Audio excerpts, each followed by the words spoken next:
Joining us for the last edition of our 6 p.m. news over Camdis television this week. Let's begin straight away with our bullet points. From April 10, 1948 to April 10, 2026, the Cameroon Union of the Pupils of Cameroon is celebrating 78 years of existence as one of the country's historic political movements that championed the struggle for independence from France.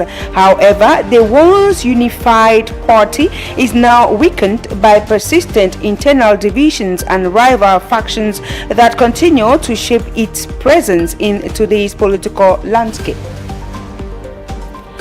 Daily brews like Wake Up, Bullet and Lion D'Or are now the target of a major crackdown in Tiko in the southwest region as authorities intensify efforts to protect young people from the dangers of illicit alcohol consumption.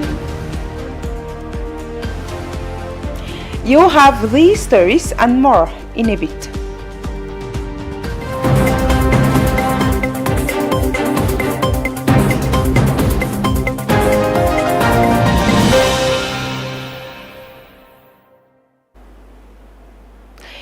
Thanks once more for joining us. We begin the news in politics, where the Union of the People of Cameroon UPC party celebrates 78 years of existence this April 10, 2026. The historic Cameroonian party that played a pivotal role in the struggle for independence from France has been plagued with division and internal conflict, leading to multiple factions active in current politics, as Promise Akante tells us in the full report.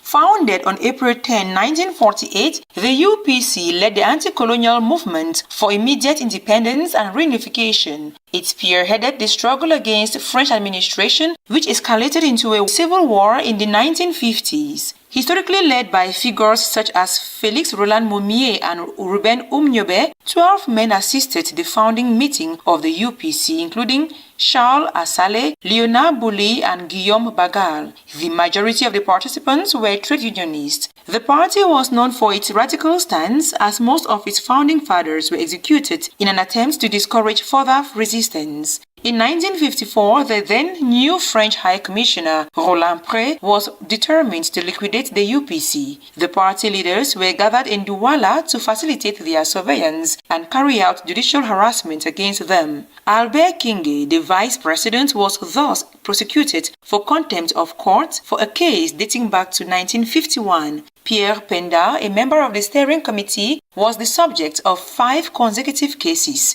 Félix Roland Moumié was prosecuted for defamation and insult, and Ruben Oumniobé was convicted of libelous denunciation. Ruben Oumniobé was killed in the bush on September 13, 1958. Félix Roland Moumié was poisoned in Geneva in October 1960 by the French Secret Service. The UPC continued its armed struggle until the arrest in August 1970 of Ernest Ouanji, who was shot 6 months later on the 15th of January 1971. Meanwhile, another leader of the UPC, Osende Afana, was killed in the southeast on the 15th of March 1966. Following the return of multi-party politics in 1991, the UPC was re-legalized but has often been plagued by internal power struggles, with multiple factions often claiming legitimacy. As of late 2024 to 2025, during the 2025 presidential elections, the party was divided, with one faction supporting opposition candidate Akere Mona and another led by Robert Bapo Lipot showing support for President Paul Biya. The erstwhile firebrand party is now a shadow of itself, frequently divided into competing factions, often leading to confusion about its official stance. Cameroon has taken part in the 2026 Invest in Africa Forum in Paris, showcasing its investment potential and engaging global investors or partners on opportunities within its growing economy. The country's delegation, led by the Minister of Water and Energy Gaston Elundu Esomba, used the platform to promote key sectors, strengthen investor confidence, and position itself as a strategic gateway to Central Africa. Let's get details in the following part. Cameroon has reaffirmed its ambition to position itself as a leading investment destination in Central Africa during the Invest in Africa Forum, which opened on Thursday, April 9, 2026 in Paris under the theme Towards an Africa 2030 strategy. The event brought together policymakers, investors, and institutional representatives to explore the continent's economic prospects and transformation dynamics. Cameroon played a prominent role through a high-level delegation led by the Minister of Water and Energy, Gaston Elundu Esomba.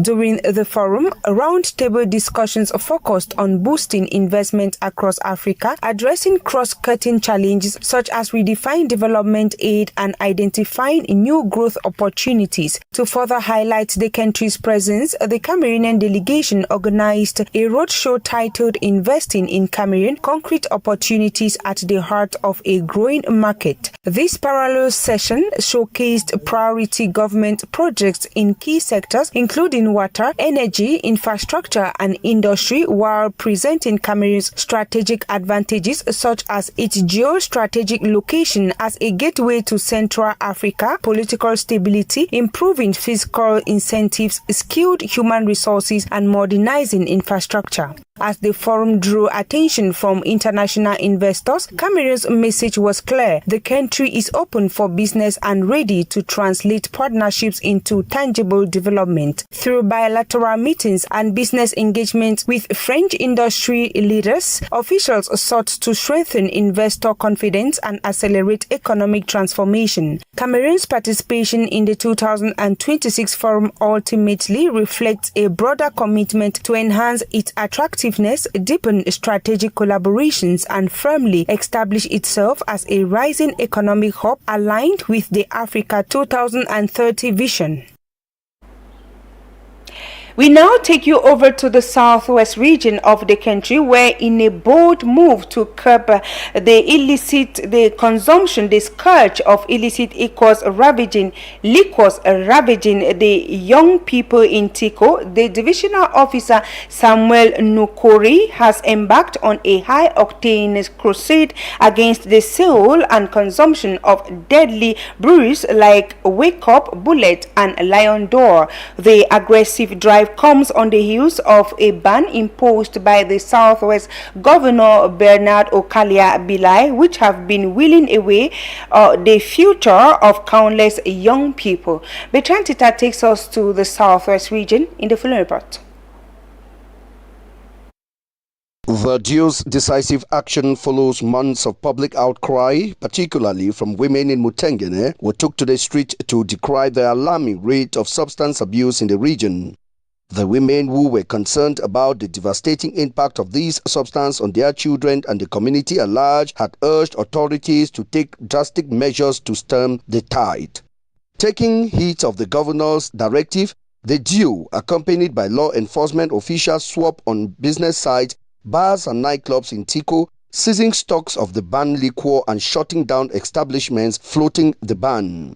The operation was aimed at disrupting the supply chain of these illicit brews, which are often laced with harmful substances, and sending a strong message to peddlers and consumers alike.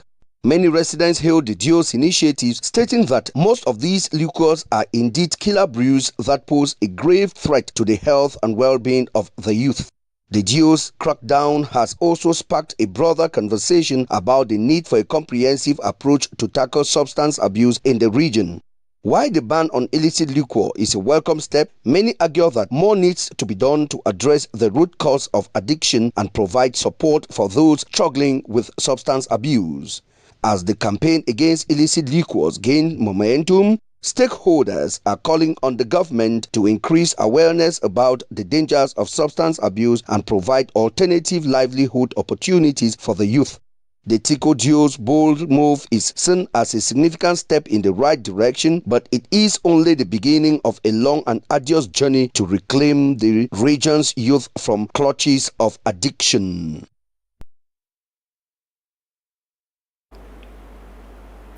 We remain in Tiko southwest region of the country, where the divisional officer Samuel Nukuri has called on farmers of the Mwengang Mutengene to remain calm as he meets with the southwest governor Bernard Okalia Bilai to resolve ongoing land dispute crisis.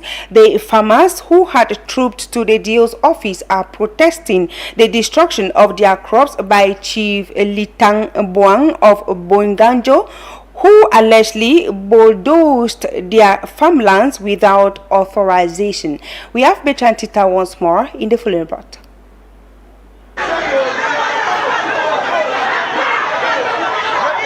The Jew, accompanied by the Chief of Mutengene Court Area, His Royal Highness Chief Ngaika Aaron, and the spokesperson of the farmers, visited the disrupted site on Wednesday, April 8, before meeting with the governor. The farmers claim that Chief Mboa's actions are illegal, citing a 2015 injunction order that prohibits construction on the land. They argue that the administration had nullified the Bojongo village and reinstated the original name Mbweka Mutengene. All that Chief Aaron tell we say that land na Gbenga land. So any man where they say Bunganjo not there for that place. That's what Chief talk. He has not placed there. His so-called palace is on my land. He should quit the place. The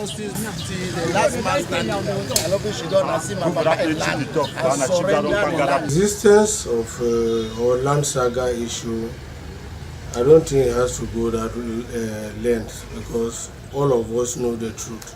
During the German administration of Cameroon, there you will have a document which was signed by the Dr. Natiga in 1897 with the king of Benga at the beach.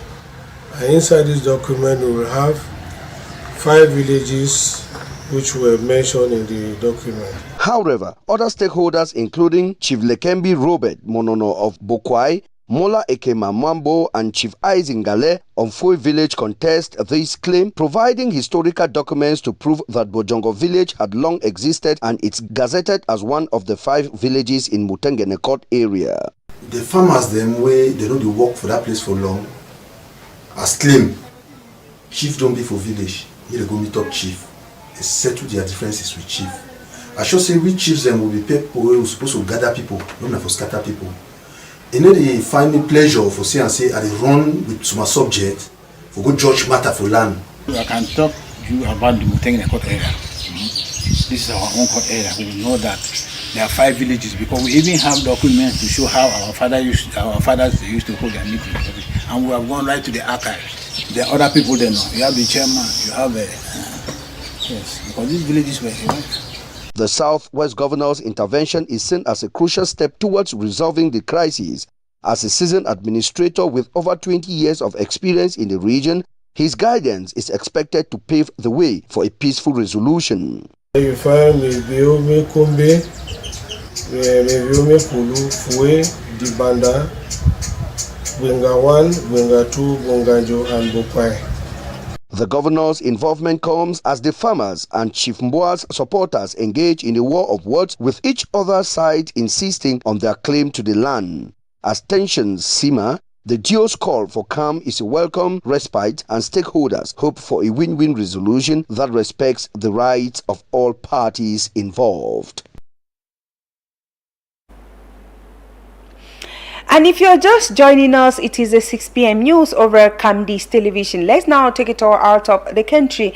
In Senegal, where the Prime Minister Ousmane Sonko has raised strong concerns over recent international actions, warning that current geopolitical tensions risk undermining global stability and cooperation. He also urged African countries to strengthen unity and empower young people as key drivers in asserting the continent's independence and influence in world affairs. You have this story and more compiled in the following report.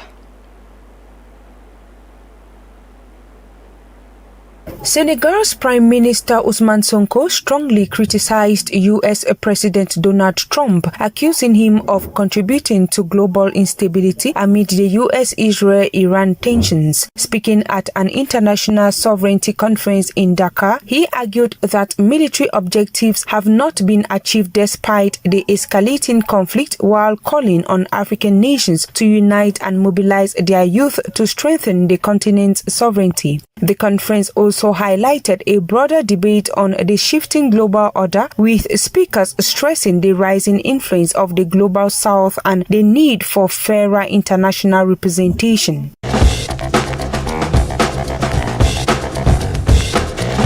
The United States Department of State has urged American citizens to reconsider travel to Nigeria, placing at least 23 states under its highest level 4 do not travel advisory due to rising risks of terrorism, kidnapping and civil unrest. The warning follows a recent surge in violent attacks in regions affected by insurgent groups such as Boko Haram and the Islamic State West African province, prompting U.S. authorities to authorize the departure of non-essential embassy staff from Abuja, while Nigerian officials maintain that security conditions are improving despite ongoing challenges.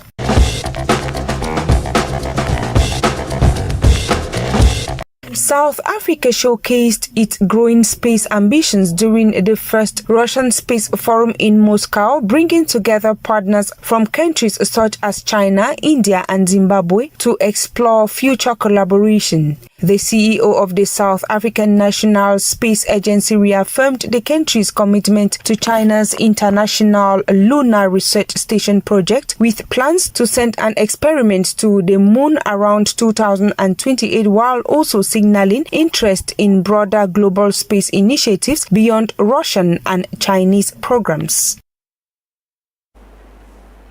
Ladies and gentlemen, we have come to the end of our 6 p.m. news over Camdis Television. It was a pleasure staying with you, but do not go nowhere. Do stay tuned to upcoming programs in the Republican channel. Do enjoy the rest of the evening.